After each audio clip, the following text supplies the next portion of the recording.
Hello, and welcome back to Rogers Enterprises.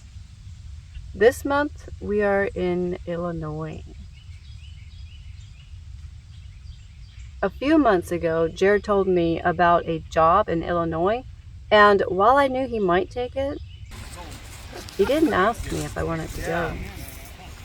He just made up his mind, said yes, we will go, and we started planning to go.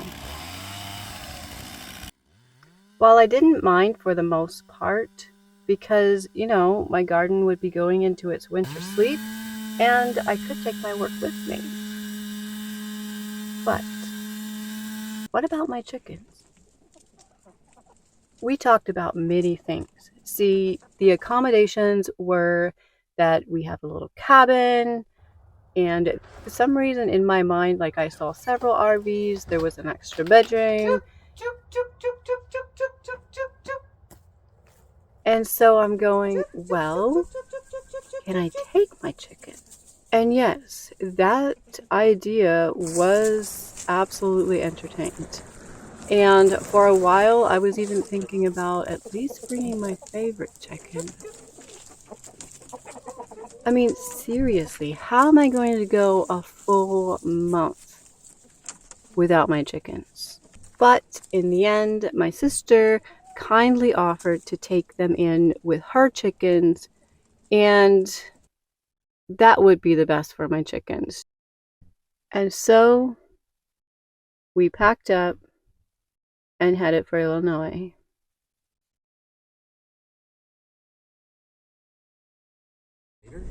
We can read it.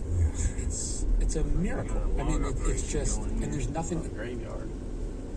Let's see. He said receive the logs. Term. Give me a second here. Was your ears burning? Yeah. Robert just said, well, I don't know when they're going to be here. And I was like, right now. Down here, I have RV hookup, the guest cabin that we're trying to fix. Okay. So if you want to follow me, Okay. I'll get you there. Okay.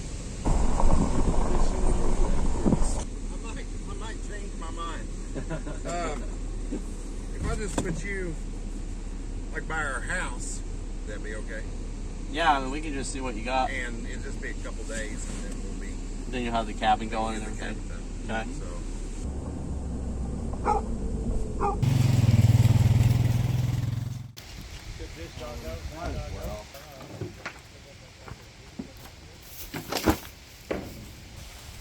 Jared did know me well enough to know that I wouldn't mind in the long run.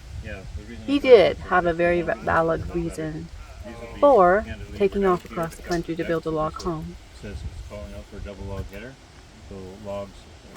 You see, he would be working with a pro. Same thing here, double log headers here, and then single truss here, and again this projected up this way, and the projection up this way. I asked Kevin to change this, not this Kevin, my designer, to come out a little bit longer here, just so that I just noticed I'd like to have this overhang cover the steps.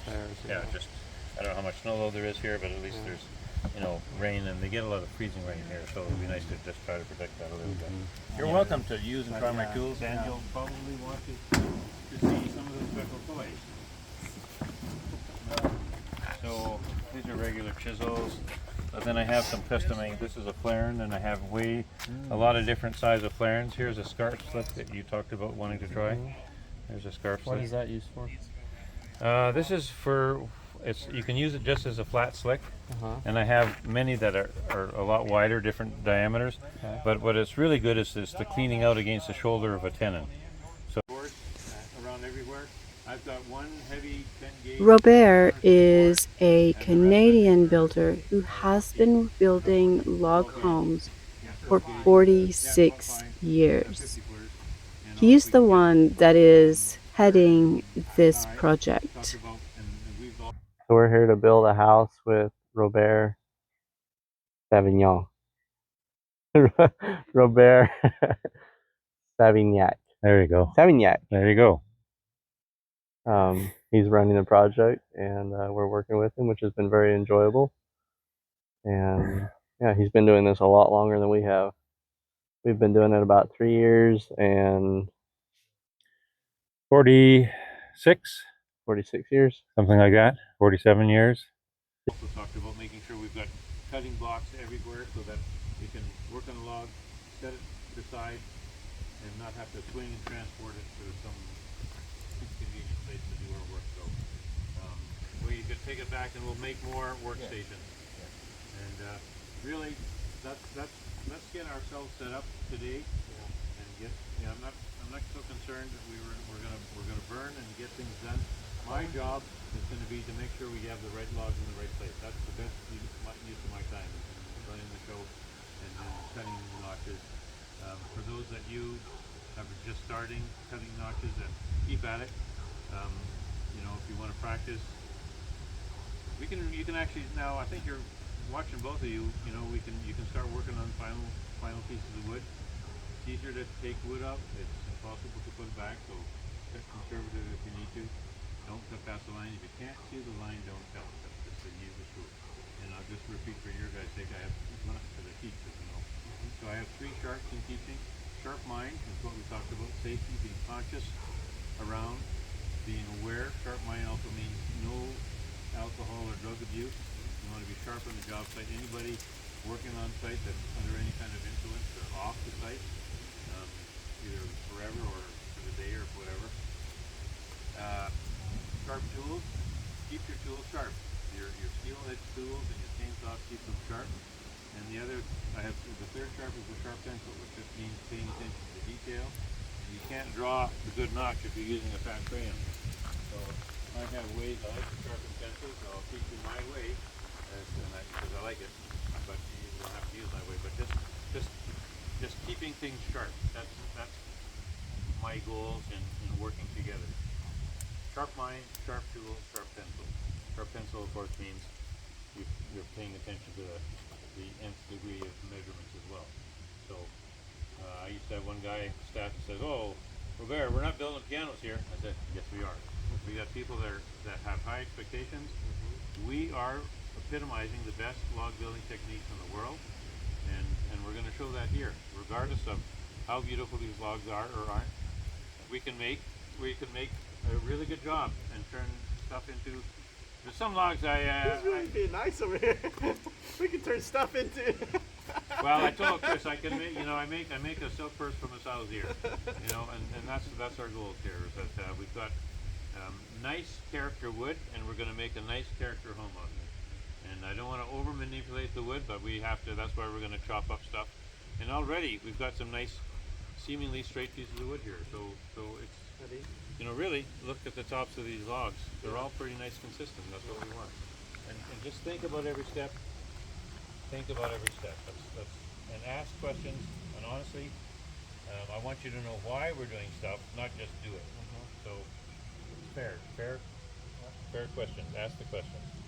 So let's get Chris on the tractor, or Joe or Matt on the tractor, and get that piece of scrap that we've just vacated here, cut it up into about 30-inch long pieces, and make a V-block, or 2 foot, because this wood, whatever, about 2 foot is probably good enough. I measured those 2 foot.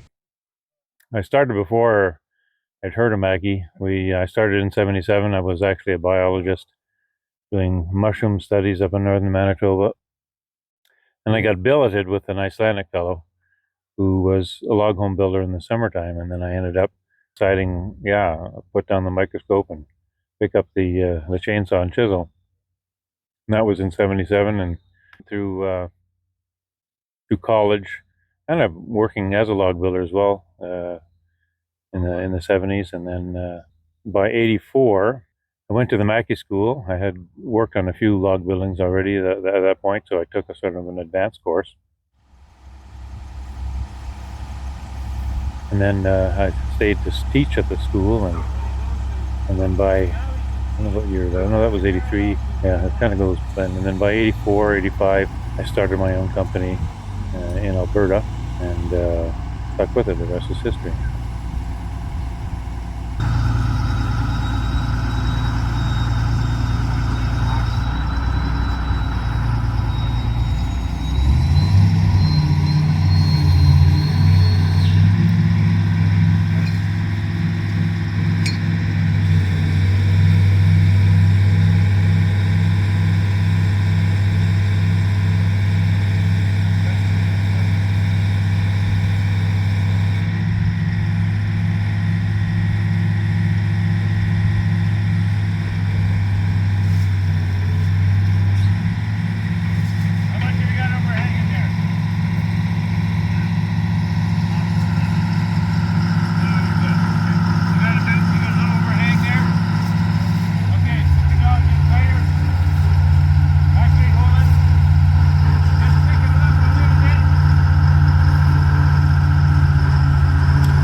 up our toys for the day. So I've just been building and teaching. Started teaching since about 95, 96. Okay. And I've been teaching all over the world and been involved with writing building code and developing the apprenticeship for log construction and being involved with the Log Building Association. At the time it was the Canadian Log Building Association, and there was something called Equal Log Building Society. And there was, just as you're coming to what, your first meeting with us next year? Mhm. It's our 50th anniversary next year. Mhm. So I'm expecting the it to be CLVA, spectacular. yeah, got started in 74. We developed log building standards, and the key thing, just like this here, is just about sharing knowledge. And so we've been getting together for 50 years and sharing what we know and sharing our mistakes, and